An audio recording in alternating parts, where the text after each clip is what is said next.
സംസ്ഥാനത്ത് വീണ്ടും പക്ഷിപ്പനി സ്ഥിരീകരിച്ചതോടെ ജില്ലാ ഭരണകൂടങ്ങൾ നിയന്ത്രണങ്ങൾ കടുപ്പിച്ചു. ആലപ്പുഴയിലെ ഹോട്ടലുകളിൽ ചിക്കൻ വിഭവങ്ങൾ നിരോധിച്ചിരുന്നു. നടപടി ഹോട്ടൽ വ്യവസായത്തെ സാരമായി ബാധിക്കുമെന്ന ആശങ്കയിലാണ് ഹോട്ടൽ ഉടമകൾ. കഴിഞ്ഞ ദിവസമാണ് കുട്ടനാട് ഭാഗങ്ങളിൽ പക്ഷിപ്പനി സ്ഥിരീകരിച്ചത്. ഏകദേശം 20,000-ലധികം പക്ഷികൾ ഇതിനോടകം പനി ബാധിച്ച് ചത്തു. ചില താറാവുകൾക്ക് കാഴ്ച നഷ്ടപ്പെട്ടു. ഇതോടെ കർഷകരും ദുരിതത്തിലായി. ജില്ലാ ഭരണകൂടങ്ങൾ ഇടപെട്ടുകൊണ്ട് കഴിഞ്ഞ ദിവസങ്ങളിൽ ജില്ലയിൽ കള്ളിംഗ് നടത്തി.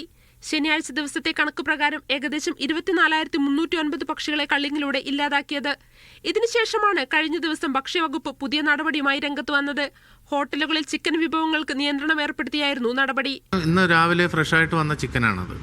ആ ചിക്കൻ ഞങ്ങൾ പ്രിപ്പയർ ചെയ്ത് സെർവ് ചെയ്തുകൊണ്ടിരിക്കുമ്പോഴാണ് ഇങ്ങനെ ഈ ഉദ്യോഗസ്ഥർ കടന്നു വരികയും ഇതിനെക്കുറിച്ച് വിശദീകരിക്കുകയും ചെയ്യുന്നത്. അങ്ങനെ വിപണനം നിർത്തിവെക്കുകയാണ് ഇന്നുണ്ടായത്. സീസൺ കാലമായതുകൊണ്ട് തന്നെ വ്യവസായത്തെ സാരമായി ബാധിക്കും എന്ന വേവലാതിയിലാണ് ഹോട്ടലുടമകൾ.